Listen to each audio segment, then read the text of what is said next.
Good morning, good evening, wherever in the world you are. Welcome to this program. Tonight, I would like to address the issue of the recalled CCC MPs. As we know, that soon after the August election, just a few weeks after that, a number of CCC MPs were recalled by one Sengezo Savantu. He claims that he is the interim secretary. The gist of the story really is that the party has failed to produce a proper structure spelling out the roles of each individual and then hold proper elections to fill the positions. Chamisa has resisted all calls to have a proper constitution and a proper elections.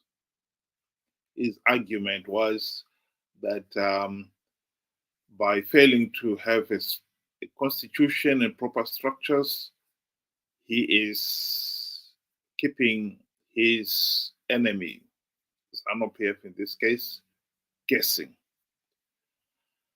Well, that has backfired badly because there's no proper structure, there's no proper constitution. This individual has claimed that he was the interim secretary of the party. And as interim secretary, he was entitled to write a letter to the Speaker of the House to recall some of the members who were no longer members of the party, which he did.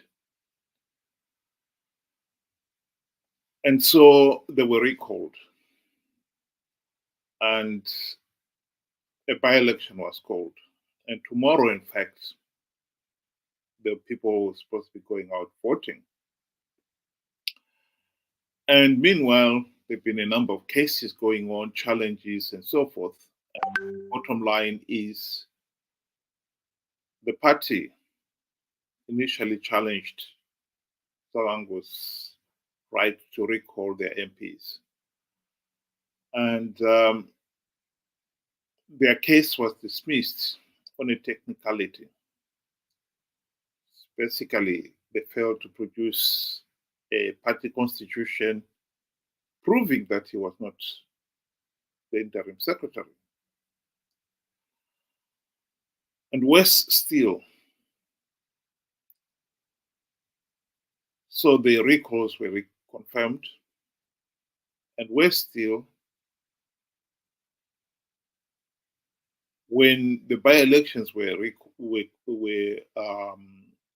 authorized to go ahead, Chamisa and his inner circle decided to submit the individuals who had just been recalled as the contestant under the CCC name. And now that Savangu has won the court challenge that he is the interim secretary, he was also able to follow this up in saying those people who were standing in the by-election under the party name were doing it illegally because they're not supposed to be. They've been expelled from the party. They cannot stand as party members. And the High Court has just upheld that court challenge. And so the Zimbabwe Election Commission has been instructed to remove all those who had been recalled from the ballot paper tomorrow. This is a circus. This is really a circus.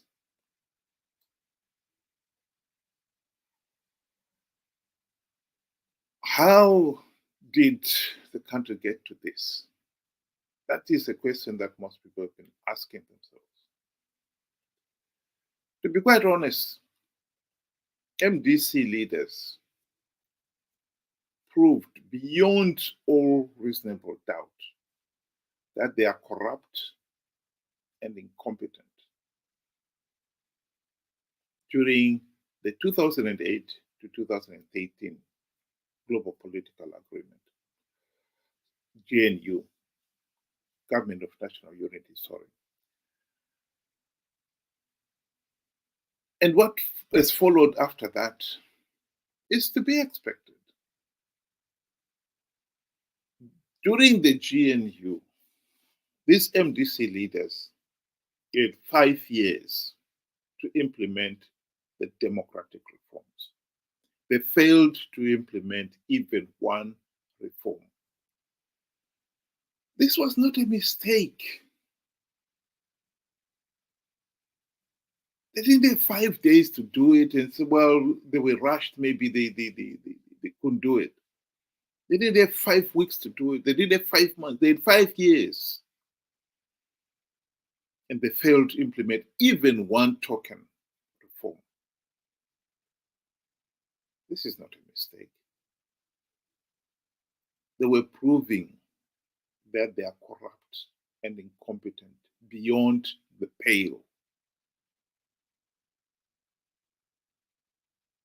I think the mistake that some people have made is to expect somehow that, well, okay, we accept they made a mistake and they will recover. They never recovered. In the 5 years, it's not as if somebody did not remind them of the reforms.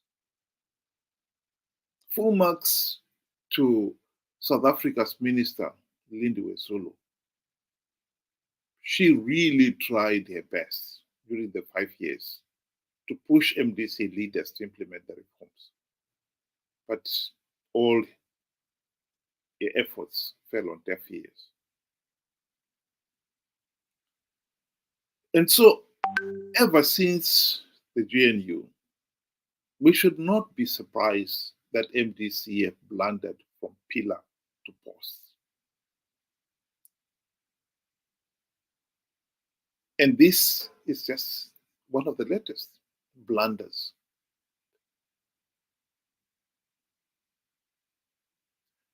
I would like you to listen to a short clip of somebody reporting on what Triple C are now thinking.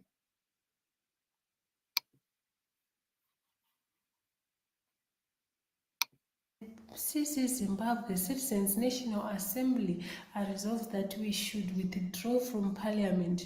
We will.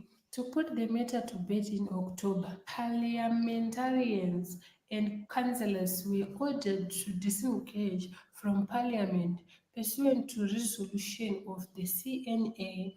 This was complied with by everyone. Missing from the discourse, however, is a critique of the consequences of such a withdrawal. Are citizens prepared to hand ZANU-PF a two-thirds majority on a silver plate? Are we aware that they will be able to wantonly amend the constitution, including removing term limits for sitting president? Do we know this means ED could rule for life? What will the withdrawal mean for policy making? Are we prepared for budgetary discussion to happen under the cover of night with no representation? Will parliamentary committees be effective if politicians of the same party only are investigating each other's work? Will the threat of the whipping system not hamper the necessary oversight function? Would we be happy to have statutory instruments considered in our absence and deemed constitutional without scrutiny? Are we happy to have legislation passed without any contribution from the citizens through committees and oral debate? Are we okay with reports from national institutions being swept under the carpet? Would we be comfortable with question time being reduced to a box ticking choreographed exercise because nobody is there to ask the hard question? Are we happy to surrender to a one-party state? What would be the next step and how will be achieved? Or are we prepared to fight hard under tough conditions for citizens' voice to be heard in spite of the odds? I don't know. Well, I'll stop there. This reporter was quoting Fazai area, uh, one of the MPs who were elected. And the argument now is, should Triple C boycott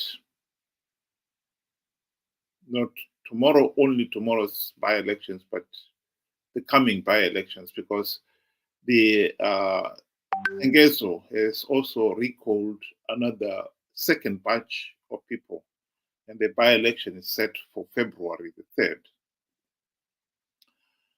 And so they're now arguing whether they should boycott. It really is irrelevant. The most important thing to remember here is that Triple C have been participating in these elections out of greed. Everybody could see that this process is flawed.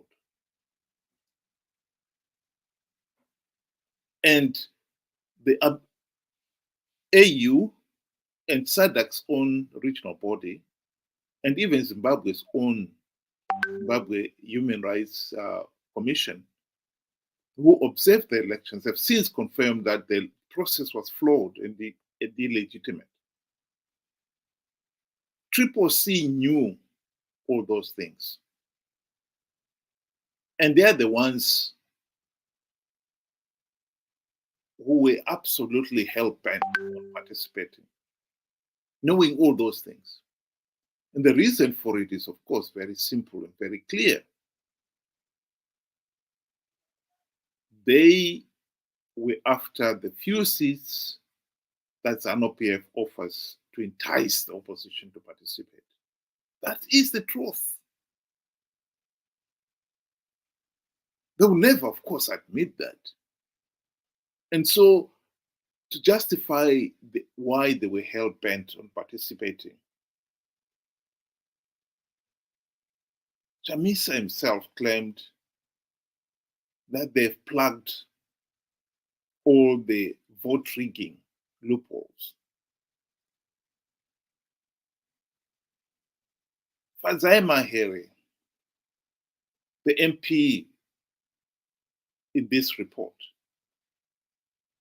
was in Europe just a few weeks before the August elections.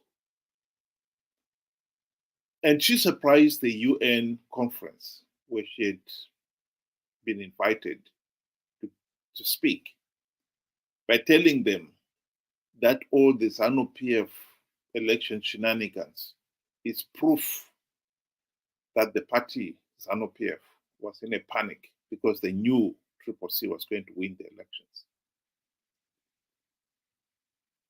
Much to the surprise, I'm sure, of the UN delegates there. They thought they were going to hear that the election in Zimbabwe were not going to be free, fair, and credible, and therefore then we should not participate. Instead, they had the exact opposite, that Triple C was absolutely hell-bent on participating because they knew they were going to win big. And all this ZANU-PF shenanigans would come to nothing. This is the contradiction that we've had. But we should not be surprised. Like I said, MDC leaders showed beyond all reasonable doubt that they are corrupt and incompetent during the GNU of 2008 to 2018. And like I said, This was not just being corrupt and incompetent. This was being corrupt and incompetent beyond the pale. Beyond the pale. They could not be changed. So the blundering and incompetence has continued. And now they're talking of, oh, let's boycott the elections. Boycott the elections. Nobody is observing these by-elections. Nobody outside Zimbabwe is observing these by-elections. The damage has already been done by participating in the flawed elections. They've taken pride in, oh, we've stopped ZANU-PF getting 2/3 majority. Well, you haven't then. Because ZANU-PF has continued to work to make sure that they do get the 2/3 majority. And all these machinations is part of the vote rigging. And having participated in the national one, you've given ZANU-PF legitimacy. To think of, oh, now let's withdraw now, it's too late. The damage has already been done.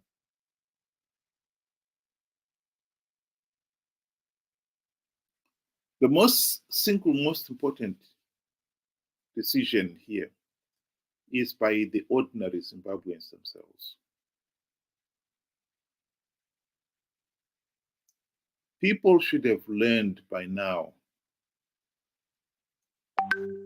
certainly straight after the GNU, that MDC leaders are corrupt and incompetent. And should have denounced the party there and then for their incompetence. The people did not. Even the intellectuals were silent. And as for the wildebeest CCC head,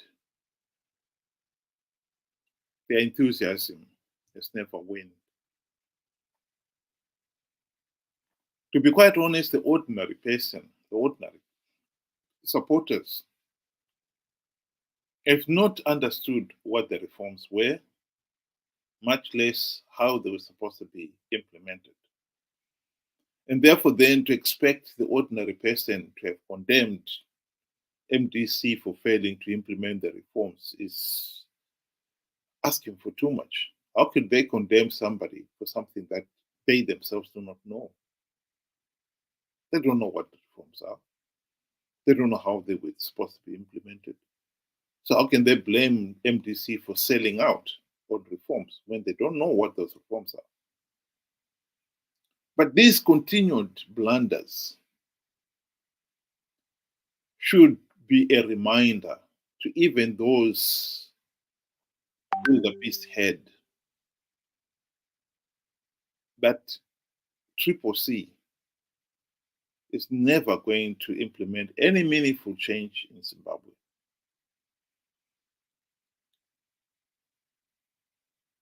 They've been talking of change, and they've been on the political stage for the last 23 years. They have not implemented even one meaningful change. That is the truth. And the people should wake up to that reality.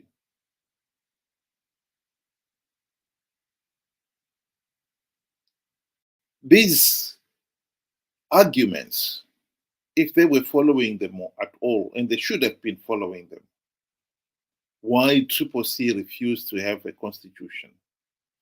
Now they must realize the consequences of failing to have that constitution, of failing to have properly elected officials. And they must be asking themselves, how long can this go on? Tomorrow, the chances are CCC members who were nominated by the Chamisa side will not be on the ballot papers. tomorrow. And so it's not very clear who, if any of the Triple C members who were nominated by the uh, Sengezo faction were to win, whether now there are going to be two Triple C parties.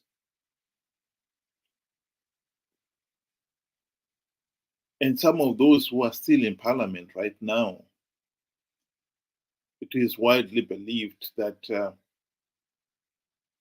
Sawangu has warned them, or they've at least negotiated with him not to recall them. So are they going to be counted on this faction or Chamisa faction? The bottom line is Triple C, as we know it, has divided like the amoeba again. And its effectiveness is compromised. These by-elections, tomorrow's by-election, is budgeted at $5 million US. Money the country cannot afford. Zimbabwe right now is in the middle of a cholera outbreak.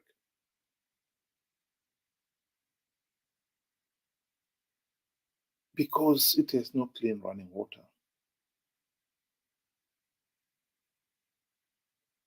How can we say we are failing to supply clean running water and yet we are spending $5 million US on these utterly unnecessary and pointless by-elections? Tomorrow, as soon as the dust is settled down, the nomination courts will open again, another bunch, a new bunch. The voting will be set for 3rd of February. And God knows if there are going to be more faction fighting within Triple C, and there could be more recalls. And in any case, the argument that Fazai Mahere was making there, that the party should boycott these by-elections, does not make any sense at all to anybody. You boycott the by-elections because of the infighting within Triple C. Why should ZANU-PF be blamed for it? No one in their right mind would blame ZANU-PF for your own infighting. All ZANU-PF is doing here is taking advantage of Triple C's weakness.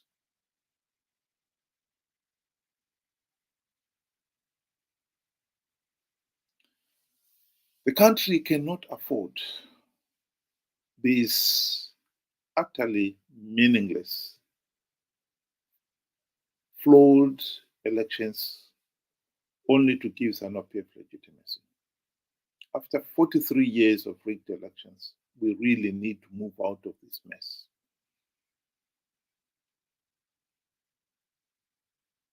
But we are not going to move out as long as a significant segment of the Zimbabwe electorate believe that Triple C will get them out of the mess. What we need is that this wildebeest head, Triple C head, should open their eyes. The Greeks were absolutely right. Those 2,500 years ago, when they said that democracy only works when you've got an educated, knowledgeable, and diligent electorate. They were absolutely right on that. The wildebeest herd, this is being bluntly honest, is ignorant, naive, and very gullible. We really have got to step up our efforts to educate the Zimbabwe electorate. Otherwise, Zimbabwe will never get out of this mess. This latest chaos that is taking place in Zimbabwe is of the opposition's own making. In a report, BBC referred to it as hara-kiri.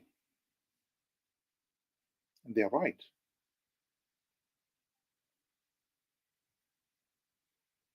And for them to try to pretend that it is ZANU-PF's fault, it's idiotic. ZANU-PF is only taking advantage of the chaos in CCC, in the opposition. And you can't blame the regime. This is a tyrannical, corrupt, and incompetent regime determined to hang on to power at all costs.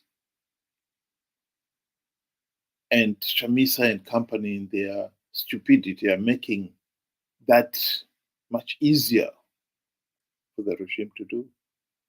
That's all they're doing. We can't blame ZANU-PF for MDC's failure to implement even one meaningful reform, even when they had the golden chance to do so. To do so is to miss the point completely.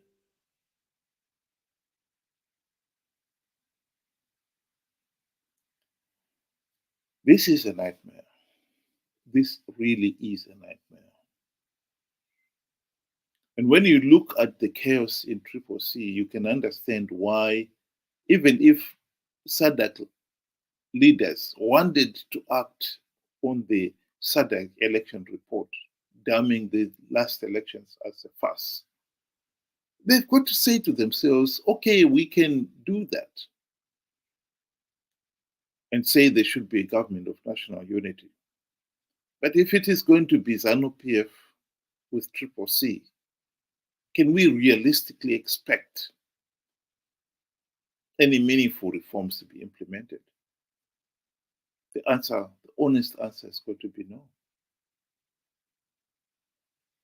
CCC already are fighting among themselves. Can we seriously expect that they will be able to stand up to ZANU-PF? The answer is no. And so, like it or not, having a corrupt and incompetent opposition that's given SADC the excuse to do nothing about the rigged August elections. We are not going to get out of this mess without making a conscientious effort to deal with the problems the country is facing. Educating the electorate is the #1 priority. As long as we have got a naive and gullible electorate who believe that CCC will get us out of this mess, Zimbabwe is going nowhere. That is the truth. That is the message I'd like to leave with everybody out there tonight. Thank you very much for listening. And I've got just one comment from somebody saying good evening. Thank you very much. Good evening to you too. So that is my message to the people of Zimbabwe tonight. We really have got to open our eyes if we want to get out of this mess.